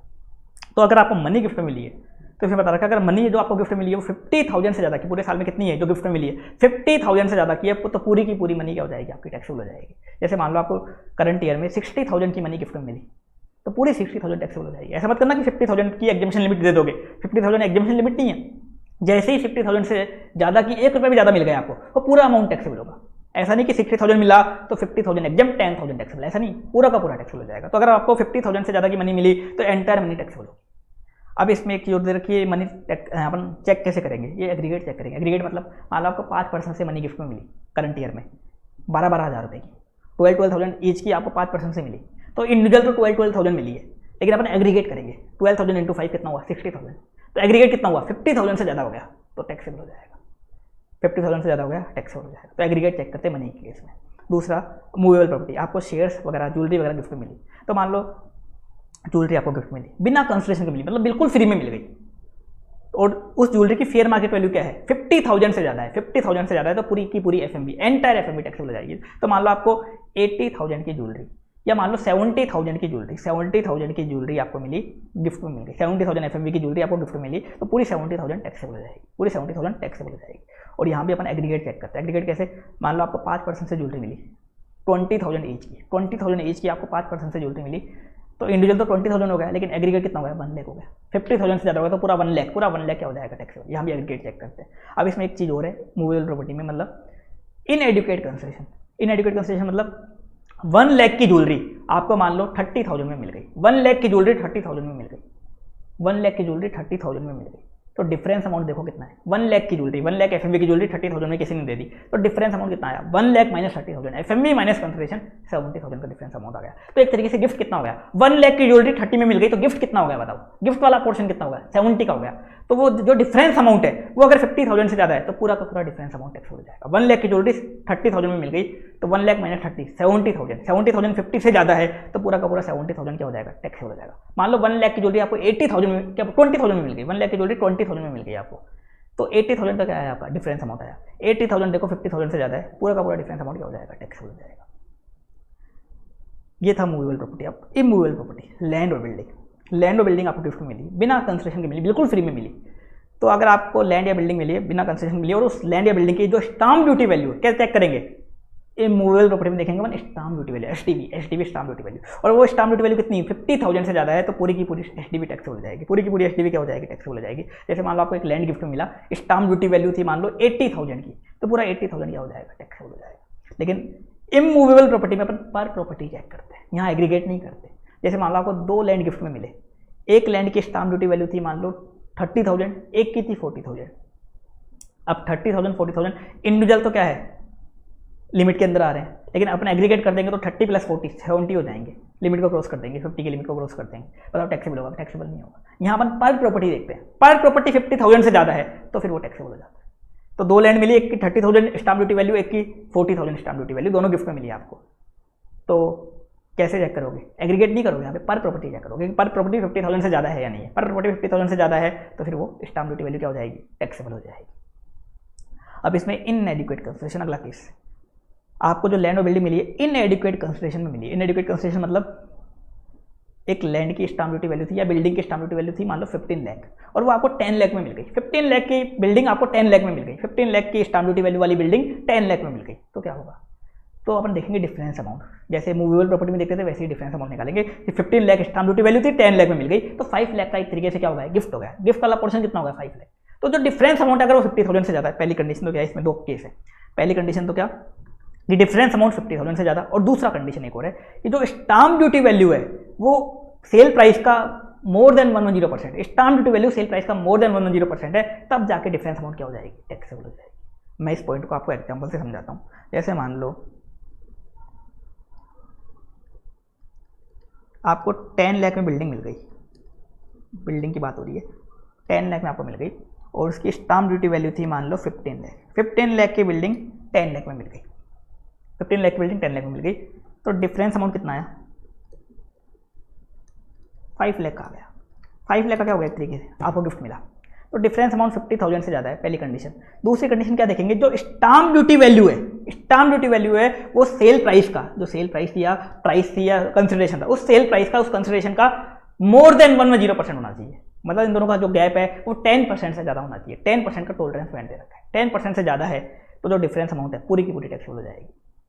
तो देखो यहाँ पे सेल प्राइस 10 लाख और स्टाम्प ड्यूटी वैल्यू 15 लाख है, 150% है यहाँ तो डिफरेंस 50% का इन दोनों के बीच में। 150% है, stamp duty value sale price का कितना है? 150%, मतलब मोर देन 110% है, मोर देन 110% है। Stamp duty value sale price का मोर देन 110% है, 150% है यहाँ पे। तो दूसरी कंडीशन भी सेटिस्फाई हो गई, पहली कंडीशन भी सेटिस्फाई हो गई, और जो डिफरेंस है मतलब क्या बोलते हैं, टॉलरेंस बैंड है 50% का, यहाँ पे 10% का होना चाहिए, 50%। दूसरी कंडीशन भी सेटिस्फाई हो गई, तो क्या हो जाएगा? डिफरेंस अमाउंट टैक्सेबल हो जाएगी, डिफरेंस अमाउंट टैक्सेबल हो जाएगी, डिफरेंस अमाउंट टैक्सेबल हो जाएगी। अब दूसरा केस लेते हैं। मान लो यहाँ पे स्टाम्प ड्यूटी वैल्यू जो होती है वो मान लो होती है 10.80 लाख, मतलब 10,80,000 होती है, 10,80,000, और आपको 10,80,000 वाली जो बिल्डिंग है वो 10 लाख में मिल गई।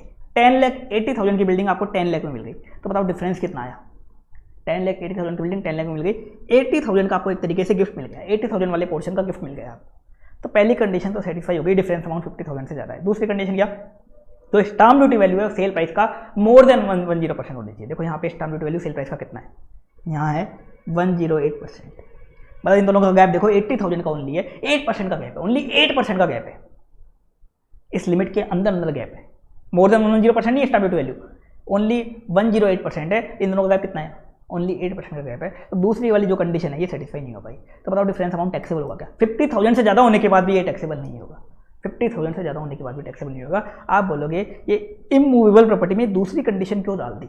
Stamp duty value more than 110% of consideration, ये क्यों डाली? तो आपने एक सेक्शन पढ़ा था 50C याद हो आपको कैपिटल गेन में, वो क्या बोलता था? अगर सेलर लैंड या बिल्डिंग सेल करता है तो उसके लिए अपन सेल कंसिडरेशन बताओ कैसे निकालते हैं?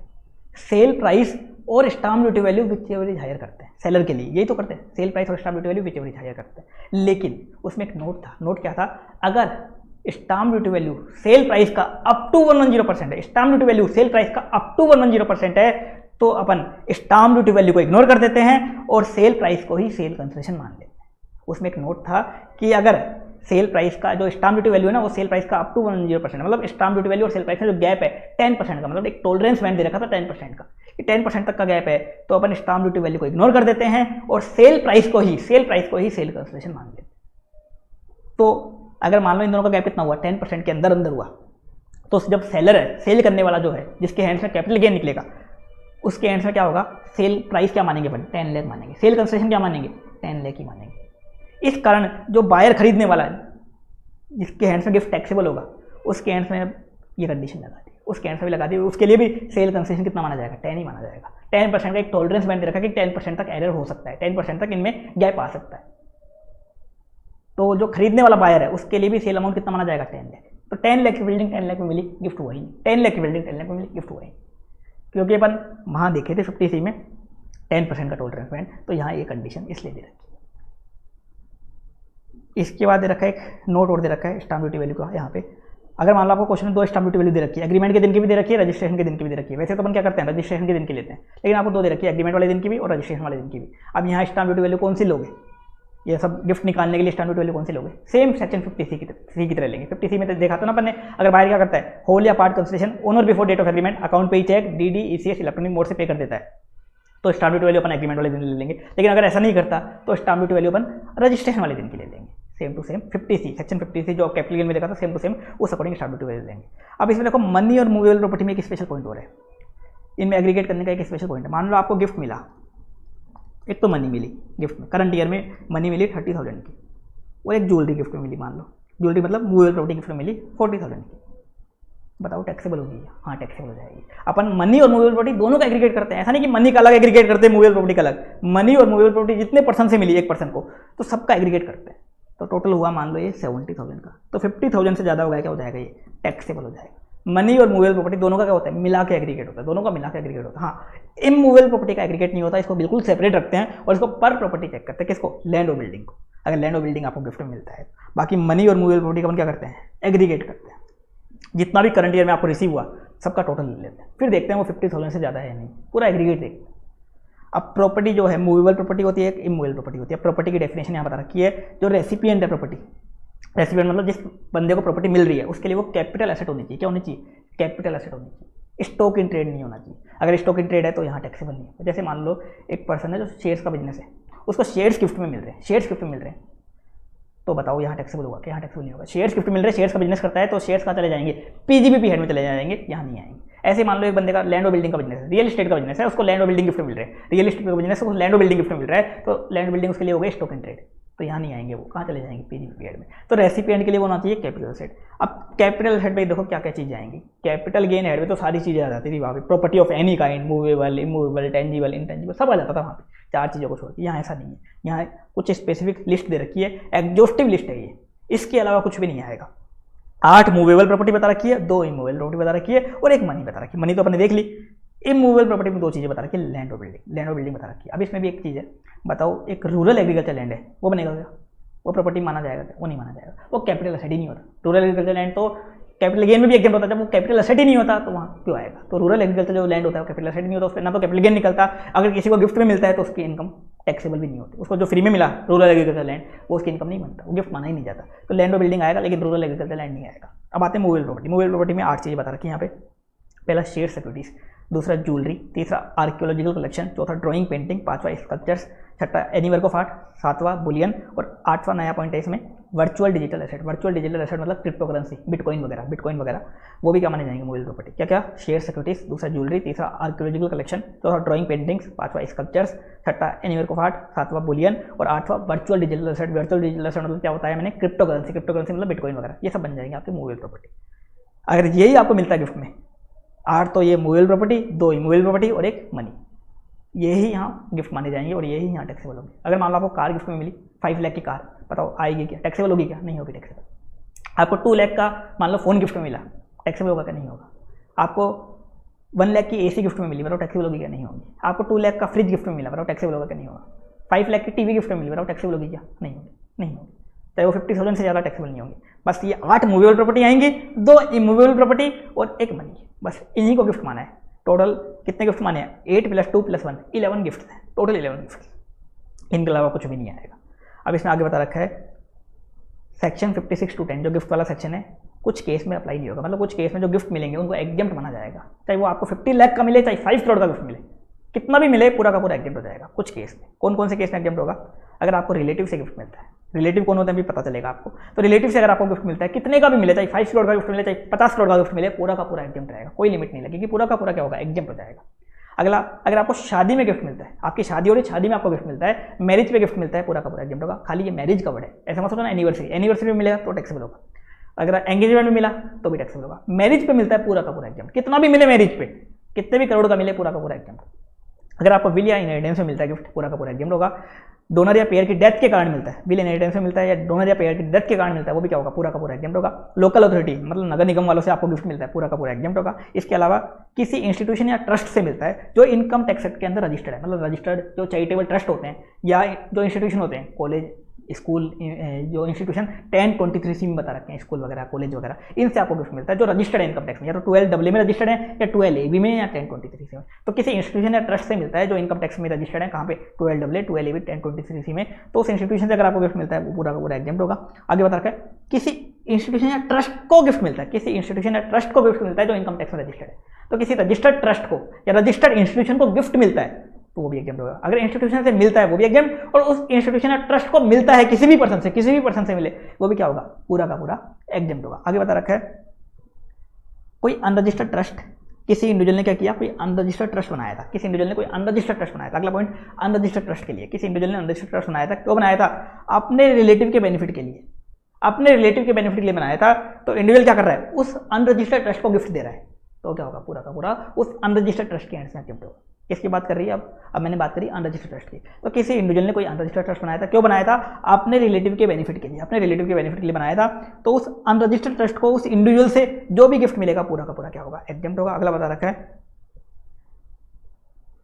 किसी भी इंडिविजुअल को गिफ्ट मिला, क्यों मिला, कोविड-19 जो बीमारी है, कोरोना जो बीमारी है, कोविड-19 के मेडिकल ट्रीटमेंट के लिए, या तो खुद के इलाज के लिए या फैमिली के इलाज के लिए, या खुद के इलाज के लिए या खुद की फैमिली के इलाज के लिए, कोविड-19 के इलाज के लिए अगर किसी भी इंडिविजुअल को गिफ्ट मिला, मान लो 50,000 रुपये गिफ्ट मिले या 1 लाख मिले या 5 लाख मिले मान लो, तो पूरा का पूरा क्या होगा, एग्जाम्प्ट होगा, पूरा का पूरा एग्जाम्प्ट होगा। अगला बता रखा है, किसी पर्सन की डेथ हो गई कोविड-19 के कारण, किसी पर्सन की क्या हो गई, डेथ हो गई कोविड-19 के कारण, अब उसकी फैमिली को अमाउंट मिल रहा है या उसकी फैमिली को गिफ्ट मिल रहा है, गिफ्ट मनी वगैरह कुछ भी मिल सकता है।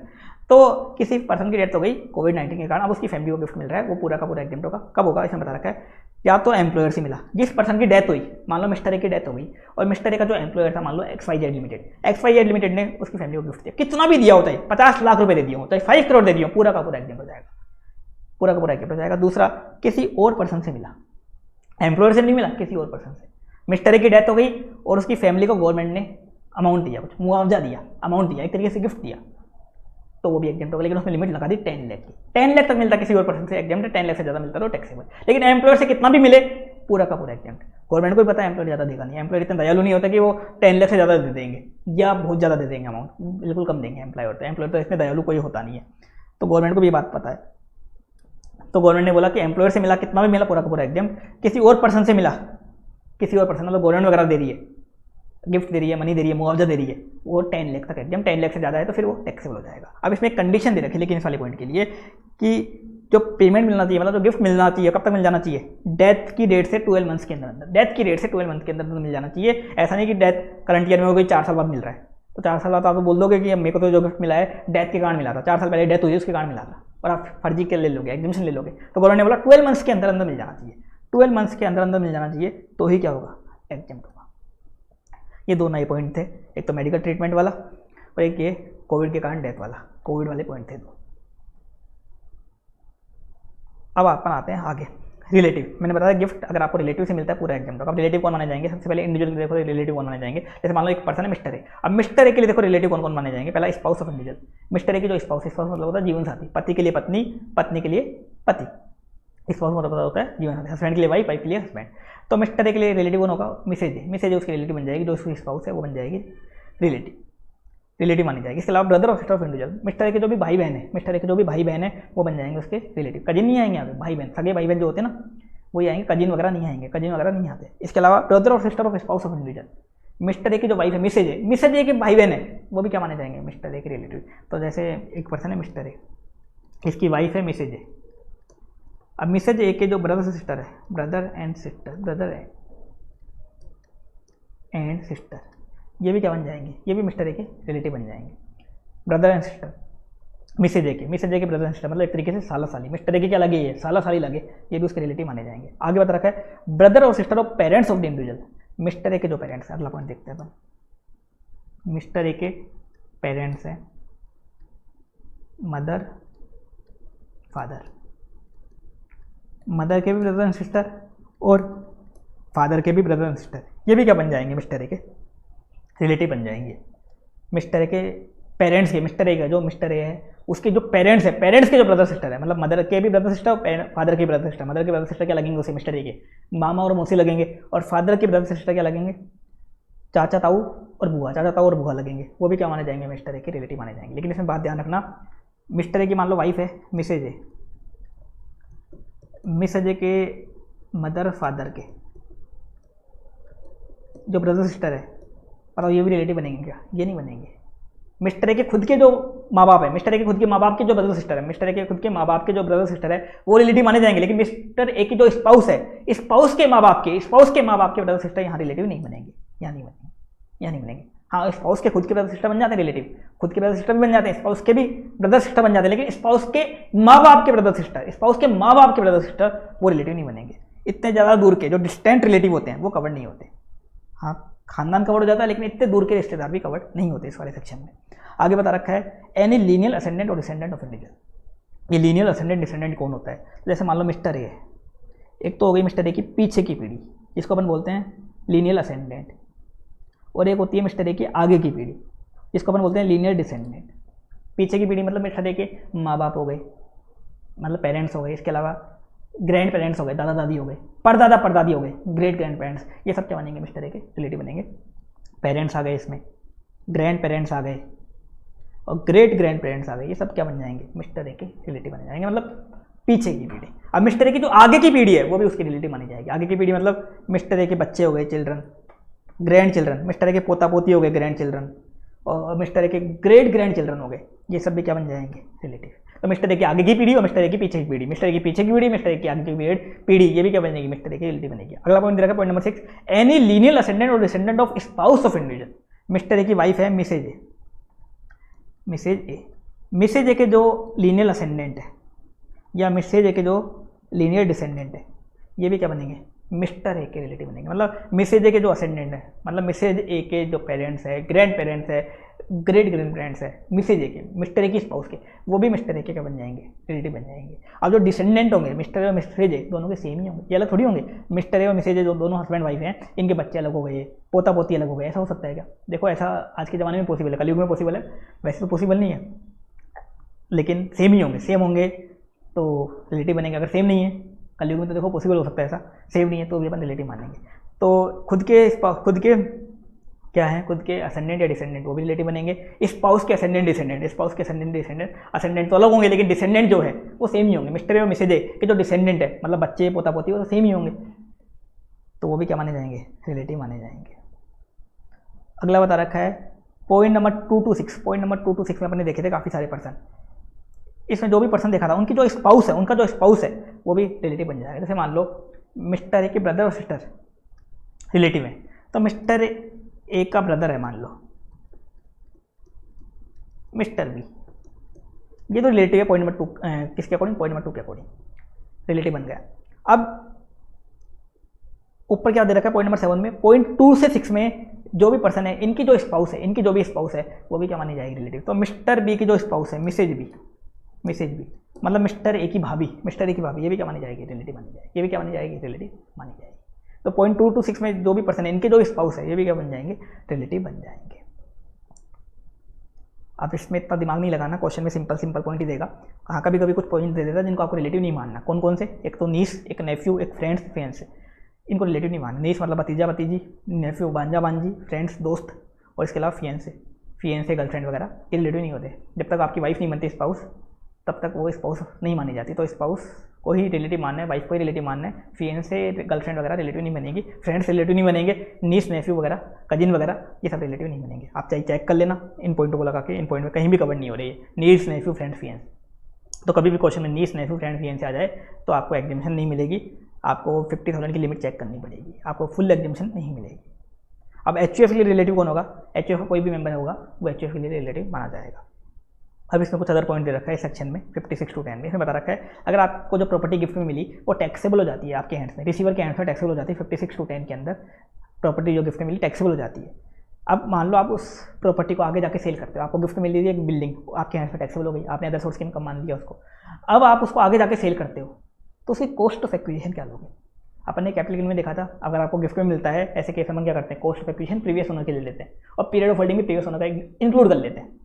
लेकिन यहाँ एक पॉइंट दे रखा है, ये उस कैपिटल गेन वाले पॉइंट को ओवरराइड कर देता है। ये वाला पॉइंट क्या बोलता है इस केस में? कॉस्ट ऑफ एक्विजिशन क्या लोगे? अगर गिफ्ट आपके हैंड से टैक्सेबल हो जाता है तो जितना अमाउंट का गिफ्ट टैक्सेबल हुआ, जितनी एफएमवी या जितनी स्टाम्प ड्यूटी वैल्यू आपके हैंड में टैक्सेबल हुई, वो उसकी क्या बनेगी? कॉस्ट ऑफ एक्विजिशन, जब आप उस गिफ्ट को बेचोगे। और इस केस में अपन प्रीवियस ओनर की कॉस्ट भी इग्नोर कर देंगे और प्रीवियस ओनर का जो पीरियड ऑफ होल्डिंग था वो भी इग्नोर कर देंगे। अब मैं इसको आपको एग्जाम्पल से समझाता हूँ क्या केस बताया मैंने।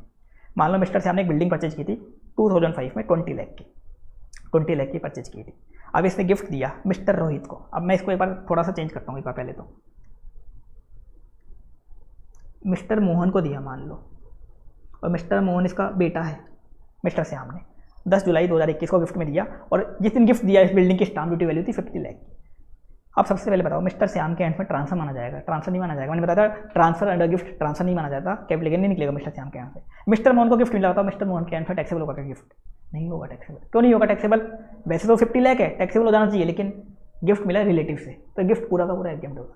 बेटे को गिफ्ट मिला है बाप से, बेटे को गिफ्ट मिला है बाप से, तो मोहन को गिफ्ट मिला है श्याम से, तो रिलेटिव से गिफ्ट मिला है, तो 50 लाख का जो गिफ्ट मिला है मोहन के एंड से क्या होगा, एग्जेम्प्ट होगा। एग्जेम्प्ट हो गया तो ये 56/10 में टैक्सेबल नहीं हुआ, बात खत्म। अब मोहन आगे जाके इस प्रॉपर्टी को 80 लाख में सेल कर रहा है, कोई दिक्कत नहीं है, 80 लाख में सेल कर रहा है। मोहन के लिए अपन सेल अमाउंट ले लेंगे, मिस्टर सी को सेल किया 80 लाख में, सेल अमाउंट ले ली 80 लाख। कॉस्ट क्या लोगे बताओ। मिस्टर मोहन के एंड में गिफ्ट टैक्सेबल हुआ था क्या? जब उसको गिफ्ट मिला था टैक्सेबल नहीं हुआ था, क्योंकि मोहन रिलेटिव था श्याम का, बेटा था श्याम का, तो रिलेटिव था तो टैक्सेबल नहीं हुआ था। तो क्या करोगे, कॉस्ट ऑफ एक्विजिशन जो कैपिटल गेन में पढ़ा था अपन ने, प्रीवियस ओनर की कॉस्ट ले लेंगे 20 लाख। 20 लाख में परचेज की थी श्याम ने, 20 लाख हो जाएगी कॉस्ट ऑफ एक्विजिशन। और 2005 में श्याम ने परचेज की थी, तो 2005 से लेकर के करंट ईयर में मोहन मान लो सेल कर रहा है, करंट ईयर तक का अपन पीरियड ऑफ होल्डिंग में ले लेंगे, मतलब प्रीवियस ओनर का पीरियड भी इंक्लूड कर लेंगे, कैपिटल गेन का प्रोविजन लगा देंगे, कोई दिक्कत नहीं है। लेकिन केस कब क्या होगा, मान लो मिस्टर श्याम ने जो गिफ्ट दिया वो दिया मिस्टर रोहित को, और मिस्टर रोहित क्या है, फ्रेंड है श्याम का। मिस्टर श्याम और रोहित में काफ़ी गहरी दोस्ती थी। श्याम ने अपने 20 लाख में जो बिल्डिंग परचेज की थी वो गिफ्ट में दी थी रोहित को, जो उसका फ्रेंड था। जिस दिन गिफ्ट में दी उस दिन उसकी स्टाम्प ड्यूटी वैल्यू थी 50 लाख। अब बताओ श्याम के आंसर ट्रांसफर माना जाएगा क्या? ट्रांसफर नहीं माना जाएगा, क्योंकि गिफ्ट में दिया गया, किसी को भी दिया गिफ्ट श्याम ने, कैपिटल गेन में अपने नहीं देखा था कि रिलेटिव को देना चाहिए, कैपिटल गेन में देखा था transfer under gift will, section 47 में ट्रांसफर नहीं माना जाता, किसी को भी दे जाए गिफ्ट। तो श्याम के हैंड से कोई कैपिटल गेन नहीं निकलेगा, लेकिन रोहित के हैंड से बताओ क्या होगा, इनकम निकल जाएगी, अदर सोर्स की इनकम बन जाएगी, 50 लाख की गिफ्ट की इनकम बन जाएगी। 50 लाख की प्रॉपर्टी मिली, 50,000 से ज़्यादा है, रिलेटिव नहीं है, फ्रेंड रिलेटिव नहीं होता, तो 50 लाख की क्या हो जाएगी, अदर सोर्स की 56/10 में इनकम बन जाएगी, टैक्सेबल हो जाएगी इनकम रोहित के हैंड से जो गिफ्ट मिला। अब रोहित के हैंड से गिफ्ट टैक्सेबल हो गया। अब रोहित मान लो इस प्रॉपर्टी को, इस बिल्डिंग को आगे जाके सेल कर देता है मिस्टर सी को 80 लाख में, तो बताओ क्या करोगे, सेल अमाउंट तो आप 80 लाख ले लोगे, कॉस्ट क्या लोगे। इस केस में अपन प्रीवियस ओनर की जो कॉस्ट है 20 लाख, जो कैपिटल गेन वाला प्रोविजन है उसको इग्नोर करेंगे, उसको भूल जाएंगे उसके प्रोविजन को। मिस्टर रोहित ने ऑलरेडी 50 लाख पे टैक्स दे दिया, ऑलरेडी 50 लाख पे टैक्स दे दिया, तो 50 लाख क्या मानेंगे, कॉस्ट मानेंगे। 50 लाख का जो गिफ्ट मिला था उसको क्या मान लेंगे, कॉस्ट मान लेंगे। और पीरियड ऑफ होल्डिंग में अपन प्रीवियस ओनर का इग्नोर नहीं क्या करेंगे, इग्नोर नहीं करेंगे, प्रीवियस ओनर का पीरियड ऑफ होल्डिंग में अपन इग्नोर कर देंगे। और पीरियड ऑफ होल्डिंग कहाँ से काउंट करेंगे, जिस दिन रोहित के पास प्रॉपर्टी आई थी, मतलब जिस दिन उसको गिफ्ट मिला था, डेट ऑफ गिफ्ट से जिस दिन वो सेल कर रहा है, डेट ऑफ गिफ्ट से डेट ऑफ सेल ले लेंगे, डेट ऑफ गिफ्ट से डेट ऑफ सेल का पीरियड ऑफ होल्डिंग लेंगे, प्रीवियस ओनर का इग्नोर कर देंगे, प्रीवियस ओनर का इग्नोर कर देंगे, क्योंकि गिफ्ट क्या हो गया, टैक्सेबल हो गया रोहित के हैंड्स में। तो जो ट्रांजेक्शन हुआ था इनके बीच में, गिफ्ट वाला ट्रांजेक्शन, ये यहीं खत्म हो गया, यहीं टैक्सेबल हो गया, तो यहीं खत्म हो गया। तो पुराना सब चीज़ें भूल जाओ, पुरानी सब चीज़ें भूल जाओ, ये खत्म हो गया। अब मिस्टर रोहित की प्रॉपर्टी बन गई, ये 50 लाख उसने टैक्स दे दिया, 50 लाख की इनकम उसने मान ली, 50 लाख की इनकम पे उसने टैक्स भी दे दिया, 10 की इनकम बन गई। तो रोहित के लिए कॉस्ट ऑफ एक्विजिशन क्या बनेगी, 50 लाख बनेगी। जितना भी गिफ्ट टैक्सेबल हुआ वो उसकी बन जाएगी कॉस्ट ऑफ एक्विजिशन।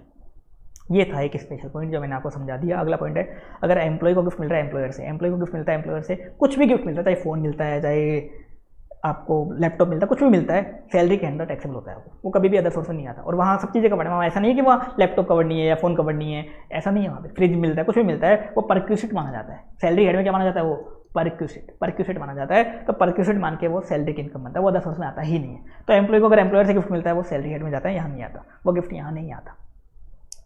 आगे बता रखा है, अपने टोटल ऊपर 11-12 पॉइंट देखे थे, इनके अलावा भी कोई और इनकम है। इन जो अपने 11-12 पॉइंट देखे, इनके अलावा ऊपर लगभग 11 पॉइंट देखे अपन ने, उनके अलावा भी अगर आपको कोई और इनकम हो रही है जो बाकी के हेड में टैक्सेबल नहीं है और इनकम टैक्स में एग्जाम्प्ट भी नहीं है, वो यहाँ टैक्सेबल हो जाएगी, अदर सोर्स की इनकम बन जाएगी। जैसे आपको मान लो खेती की इनकम होती है, इंडिया में होती है तो इनकम टैक्स में एग्जाम्प्ट होती है सेक्शन 10(1) में, लेकिन इंडिया के बाहर से खेती की इनकम है, इंडिया के बाहर से खेती की इनकम है, वो आपकी अदर सोर्स की इनकम बनती है। कभी कभी आप क्या करते हैं, पार्ट टाइम ट्यूशन पढ़ाने लग जाते हैं, छोटे मोटे बच्चों को बुला के ट्यूशन देने लग जाते हो। मान लो आपकी आर्टिकल भी चल रही है, ट्यूशन देने लग गए आप ऐसे ही पार्ट टाइम, तो ट्यूशन की इनकम कहाँ दिखाते हो आप, अदर सोर्स में। आपका कोई बिजनेस नहीं है, ऐसे ही आपने पार्ट टाइम में 1-2 घंटे ट्यूशन देना स्टार्ट कर दिया बच्चों को, तो कहाँ जाती है, अदर सोर्स में आ जाती है। ऐसे मान लो आपने क्या किया, साल में 1 आध बार कॉपी चेकिंग का बिजनेस स्टार्ट कर दिया, मतलब कॉपी चेकिंग करने लगे आप, या तो इंस्टीट्यूट की कॉपी चेक करने लगे आप, तो वो कॉपी चेकिंग से जो इनकम होगी कहाँ आएगी, अदर सोर्स की इनकम, जो बाकी 4 हेड में जाती नहीं है और इनकम टैक्स एग्जाम्प्ट नहीं है, कहाँ जाएगी, अदर सोर्स में आ जाएगी। यहाँ तक अपने देख लिया। इसके बाद इसमें एक पॉइंट हो रहा है कि रॉयल्टी वगैरह की जो इनकम होती है पेटेंट वगैरह पे, अगर पीजीबीपी हेड में टैक्सेबल नहीं है तो वो भी यहाँ टैक्सेबल हो जाती है। तो बाकी 4 हेड में टैक्सेबल नहीं है इनकम, और इनकम टैक्स एग्जाम्प्ट नहीं है कोई भी इनकम बाकी, चाहे कोई इलीगल इनकम भी है, जैसे आप स्मगलिंग वगैरह से इनकम करते हो, कहाँ आती है वो सब, अदर सोर्स में दिखा देते हैं। ब्लैक मनी की इनकम कहाँ दिखाते हैं, अदर सोर्स में दिखाते हैं, अदर सोर्स में दिखाते हैं।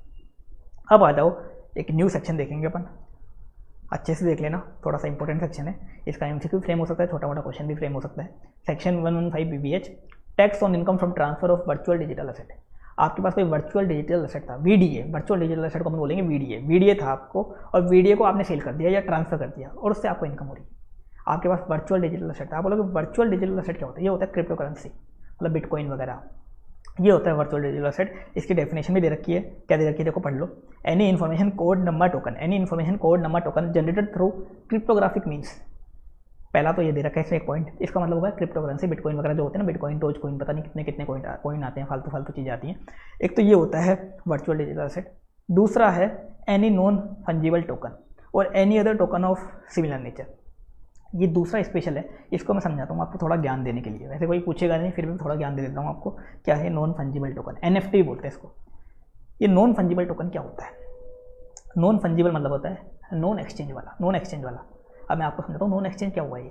एक होता है एक्सचेंज, एक होता है फंजिबल जिसको बोलते हैं एक्सचेंज, जिसको आराम से एक्सचेंज किया जा सकता है। जैसे मान लो आपके पास 2 नोट है 10-10 के और एक सामने वाले के पास 20 का नोट है, तो आप अपने 2 नोट 10 के दोगे, उससे 20 का नोट ले लोगे, तो 2 नोट जो 10-10 के वो क्या है? फंजिबल, उसको एक्सचेंज किया जा सकता है। उन 20 के नोट के बदले में आप 2 नोट दे दोगे तो एक्सचेंज हो गया। एक एग्जाम्पल दिया मैंने। ऐसे मान लो आपके पास एक iPhone 13 है, सामने वाले के पास भी iPhone 13 है, 128 GB वाला iPhone 13 आपके पास भी है, सामने वाले के पास। ये मान लो आपके पास 128 GB वाला iPhone 14 है, सामने वाले के पास भी 128 GB का iPhone 14 है। तो आप अपना आईफोन उसको देके उसका आईफोन ले सकते हो। एक्सचेंज है, वो भी एक्सचेंज कर सकते हो, वो भी आप एक्सचेंज कर सकते हो। अब ये हो गए फंजिबल। अभी नॉन फंजिबल क्या होता है? नॉन फंजिबल मतलब कोई यूनिक आइटम आपके पास। यूनिक आइटम कैसे? आपके पास एक iPhone 14 है, आपने क्या किया, उससे कुछ चित्रकारी कर ली, कुछ फोटो वगैरह बना ली, चित्रकारी कर लिया, तो या उससे कुछ गोल्डन प्लेट लगवा दी आपने, मान लो गोल्डन प्लेट लगवा दी। या क्या किया, आप मोदी जी के पास गए और उनके साथ सेल्फी खींच लिया, आपके कोई कनेक्शन थे उनके साथ, तो उनके साथ जाके आपने उस फ़ोन से सेल्फी ले ली एक, तो ऐसा काम कर लिया। अब वो आपका आईफोन क्या बन गया? यूनिक बन गया। चित्रकारी कर लिया आपने, गोल्डन प्लेट लगवा दी उसके ऊपर, मोदी जी के साथ आपने सेल्फी ले ली उस आईफोन के साथ, तो वो आईफोन क्या बन गया? आपका यूनिक बन गया। अब आप उसको कोई बाकी नॉर्मल जो आईफोन है, बाकी नॉर्मल iPhone 14 उससे भी रिप्लेस नहीं कर सकते। वो बन गया, क्या बन गया? वो नॉन फंजिबल बन गया, वो यूनिक बन गया। अब उस यूनिक आइटम का आपने क्या किया? उसको सेल नहीं किया, उस यूनिक आइटम का, वो जो यूनिक आईफोन जो बन गया उसका आपने डिजिटल टोकन बना दिया। क्या बना दिया? डिजिटल टोकन बना दिया, और वही बनता है NFT, non fungible token. Non fungible मतलब नॉन एक्सचेंज है वो आईफोन, और उसका टोकन बना दिया, डिजिटल टोकन बना दिया, डिजिटल टोकन बना दिया एक, और उस टोकन को सेल कर रहे हो, वो बनेगा नॉन फंजिबल टोकन। वो भी क्या माना जाएगा? Virtual digital asset. या मान लो आपने कोई यूनिक पेंटिंग बनाई और उसका आपने डिजिटल पेंटिंग सेल नहीं कर रहे, आप उसका डिजिटल टोकन सेल कर रहे हो, वो बन गया NFT, वो बन गया NFT, वो बन गया NFT। तो कुछ भी यूनिक आइटम आपके पास, बिल्कुल यूनिक, जो एक्सचेंज नहीं किया जा सकता, ऐसा कोई यूनिक आइटम है जो एक्सचेंज नहीं किया जा सकता, ऐसा कोई यूनिक आइटम है जो एक्सचेंज नहीं किया जा सकता, उसका आपने डिजिटल टोकन बना दिया, डिजिटल टोकन बना दिया, उस टोकन को सेल करते हो, उस टोकन को ट्रांसफर कर रहे हो, वो भी क्या है? वो भी यहाँ कवर हो जाएगा 115 BPH में। आप बोलोगे ये टोकन कौन खरीदेगा? देखो दुनिया में मूर्ख लोगों की कमी नहीं है, भयंकर लोग मूर्ख हैं दुनिया में, समझदार लोग कम है, मूर्ख लोग ज़्यादा हैं दुनिया में। तो अभी मैं आपको इसका एग्जांपल भी देता हूँ, मूर्ख लोग कैसे कैसे हैं। जो ट्विटर का CEO है ना, ट्विटर का CEO, उसने क्या किया, अपने फर्स्ट ट्वीट का, जो उसने ज़िंदगी में पहला ट्वीट किया था अपना, ट्विटर के CEO ने जो अपना पहला ट्वीट किया था, उसका उसने NFT बना दिया, उसका डिजिटल टोकन बना दिया, फोटो लेके कैसे बना दिया, डिजिटल टोकन बना दिया, उसको 18 करोड़ रुपए में सेल कर दिया, 18 करोड़ में। मूर्ख लोग थे, किसी ने खरीद लिया। तो क्या करेंगे लोग, मूर्ख लोग, एक जना खरीदेगा वो आगे को सेल करेगा, वो आगे सेल करेगा। जैसे मैं एक एग्जांपल देता हूँ, जैसे मान लो सबसे पहले का है मिस्टर पर्सन, इसके पास कोई यूनिक आइटम था, यूनिक पेंटिंग वगैरह थी, कुछ भी यूनिक आइटम था जो नॉन फंजिबल था, जिसको एक्सचेंज नहीं किया जा सकता, इसने क्या किया? टोकन बना दिया। कैसा टोकन? डिजिटल टोकन बना दिया। मतलब एक तरीके से क्या बन गया? NFT बन गया, नॉन फंजिबल टोकन।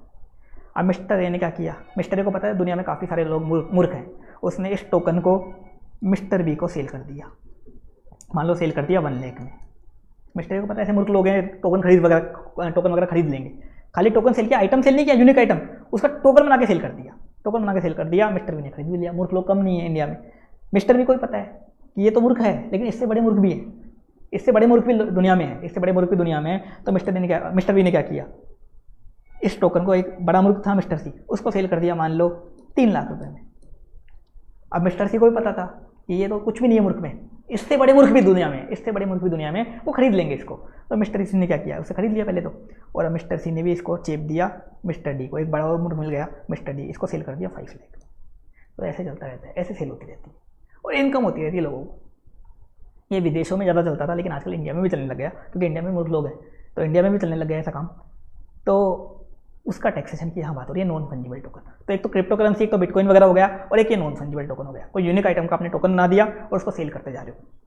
उसको आपने सेल किया, फिर आगे सामने वाले ने सेल किया तीसरे को तो तीसरे वाले ने चौथे को सेल किया, तो इनकम हो रही है सभी को जो भी इनकम हो रही है वो टैक्सेबल होगी, वो टैक्सेबल होगी सेक्शन 115 BPH 115 BPH। तो ऐसे ही ट्विटर के CEO ने क्या किया, अपना ट्वीट का डिजिटल टोकन बनाया, उसको 18 करोड़ रुपये में किसी को चिप दिया, 18 करोड़ रुपये में चिप दिया, क्योंकि जो खरीदने वाला था उसको पता है कि उससे बड़े मुल्क भी दुनिया में है, वो उसको 20 करोड़ में खरीद लेंगे, कोई जो बड़ा मुल्क मिलेगा वो उसको। तो ऐसे लोग करते हैं। आप बोलोगे डिजिटल टोकन खरीदने से होगा क्या?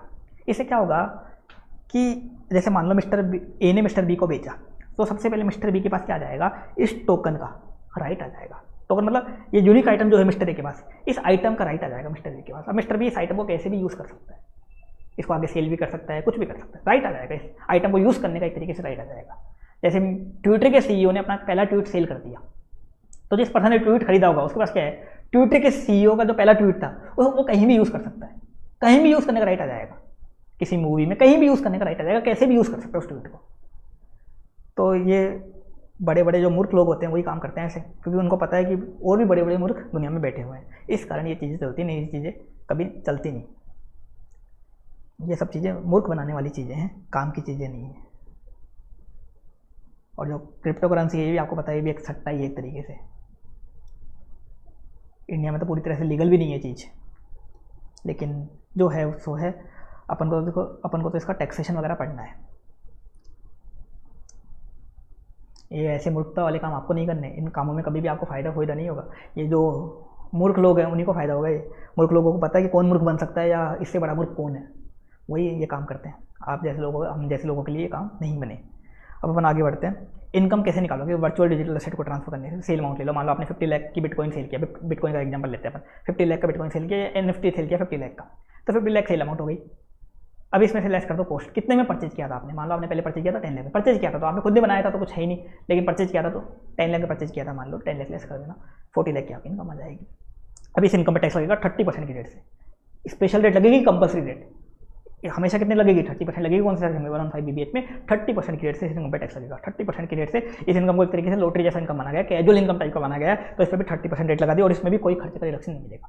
लेकिन आप बोले एक खर्चा, हाँ एक खर्चे का मिल जाएगा, बस वही कॉस्ट ऑफ एक्विजिशन, परचेज जितने में किया था वो मिल जाएगा। हाँ आपने कोई कमीशन पे किया, ब्रोकरेज पे किया, कुछ नहीं मिलेगा। आपने बिटकॉइन परचेज किया था 10 लाख में, 50 लाख में सेल कर दिया, बस 10 लाख का मिलेगा। मान लो बिटकॉइन सेल करते वक्त आपका कमीशन देना पड़ गया था, आपको ब्रोकरेज देना पड़ गया था, तो मिलेगा क्या उनका? कुछ भी नहीं मिलेगा। खाली जो परचेज अमाउंट है, परचेज अमाउंट जो है, कॉस्ट ऑफ एक्विजिशन जो परचेज जितने में परचेज किया था, खाली उसी का मिलेगा, खाली उसी का डिडक्शन मिलेगा बस। और आपने सेल्फ जनरेट किया था तो वो भी नहीं मिलेगा, तो खाली सेल जितने में किया वो मिलेगा। तो कोई भी खर्चे का डिडक्शन मिलेगा, कोई भी खर्चे का डिडक्शन नहीं मिलेगा, बस जितने में परचेज किया था वो परचेज वाले का मिल जाएगा आपको। इसके अलावा इस इनकम से 50 लाख का बिटकॉइन सेल किया, 10 लाख में आपने परचेज किया था, 40 लाख की आपकी इनकम आई। इस 40 लाख की इनकम से आप कोई भी लॉस, किसी भी हेड का लॉस सेट ऑफ नहीं कर सकते, कोई भी लॉस सेट ऑफ नहीं कर सकते। इसके अलावा इसमें एक चीज़ और बता रखी है, अगर मान लो आपको वीडियो ट्रांसफर करने से, वीडियो मतलब वर्चुअल डिजिटल एसेट ट्रांसफर करने से, बिटकॉइन वगैरह ट्रांसफर करने से अगर आपको लॉस हो जाता है, इनकम की जगह लॉस हो जाता है, आपने सेल कर दिया मान लो 50 लाख में, परचेज किया था आपने 80 लाख में, 30 लाख का लॉस हो गया, आपको लॉस हो जाता है तो क्या होगा?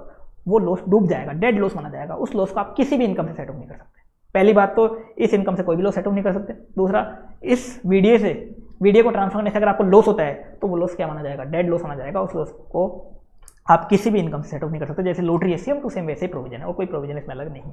लॉटरी जैसे प्रोविजन है, सेक्शन 115 BB जैसे प्रोविजन है, BBH में कुछ अलग नहीं है। बस यहाँ पे एक परचेज जितने में किया था उसका डिडक्शन यहाँ मिल जाता है। लॉटरी में तो कुछ ही नहीं मिलता डिडक्शन, यहाँ परचेज वाली अमाउंट का, अगर आप परचेज करते हो ना, जितने में परचेज किया था, परचेज वाली अमाउंट का आपको यहाँ डिडक्शन मिल जाता है, बाकी खर्चों का यहाँ नहीं मिलता। अब आप बोलोगे कहाँ दिखाएं इस इनकम को? कहीं दिखा दो, कोई फर्क नहीं पड़ता, क्योंकि इस पर देखो स्पेशल रेट लगती है। अगर आप PGBP हेड में दिखाओगे तो भी कोई फर्क नहीं पड़ेगा, कैपिटल गेन में दिखाओगे तो भी कोई फर्क नहीं पड़ेगा, अदर सोर्स में दिखाओगे तो भी कोई फर्क नहीं पड़ेगा, क्योंकि इस इनकम को तो अपन जब टोटल इनकम निकालेंगे उसके बाद इसको सेपरेट करेंगे, और सेपरेट करके क्या करेंगे? इसका सेपरेट टैक्स निकालेंगे। स्पेशल इनकम है ना, सेपरेट टैक्स निकालेंगे। और जो भी स्पेशल रेट की इनकम होती है, इसमें एक बात ध्यान रखना, इन स्पेशल रेट की इनकम में से कभी भी आपको जो चैप्टर 6A के डिडक्शन होते हैं ना, 80C से लेकर के 80U, वो कभी भी नहीं मिलते, चाहे लिखा हुआ हो नोट में चाहे नहीं लिखा हुआ, कभी नहीं मिलते स्पेशल रेट की इनकम। चाहे वो कैपिटल गेन की हो 112 वाली, 112A वाली, 111A वाली, चाहे लॉटरी की हो, चाहे ये वाली हो, चाहे कोई भी हो, कभी भी नहीं मिलते। ये इनकम पे स्पेशल रेट लगती है। इन इनकम से खर्चे वगैरह का डिडक्शन भी नहीं मिलता और सीधी रेट लग जाती है। बेसिक एग्जीक्यूशन लिमिट वगैरह के बेनिफिट भी इन इनकम से नहीं मिलते।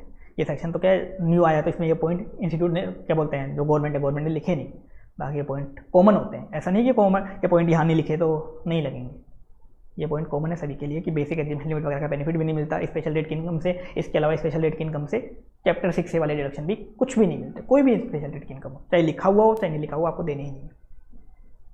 ये था tax on income from transfer of virtual digital asset section 115 BBH, जो मैंने आपको बता दिया। अगर किसी का बिजनेस है बिटकॉइन वगैरह का, वो PGBP हेड में इसको दिखा देगा, और बाकी लोग इसको अदर सोर्स में दिखा सकते हैं, चाहे तो चाहे कैपिटल गेन में दिखा सकते हैं, कहीं भी दिखा सकते हैं, कोई फर्क नहीं पड़ेगा, क्योंकि ये स्पेशल रेट से टैक्सेबल होता है, कहीं भी दिखाए कोई फर्क नहीं पड़ेगा। और ये था ये चैप्टर पूरा का पूरा अपन ने कंप्लीट कर लिया, सारे प्रोविजन देख लिए।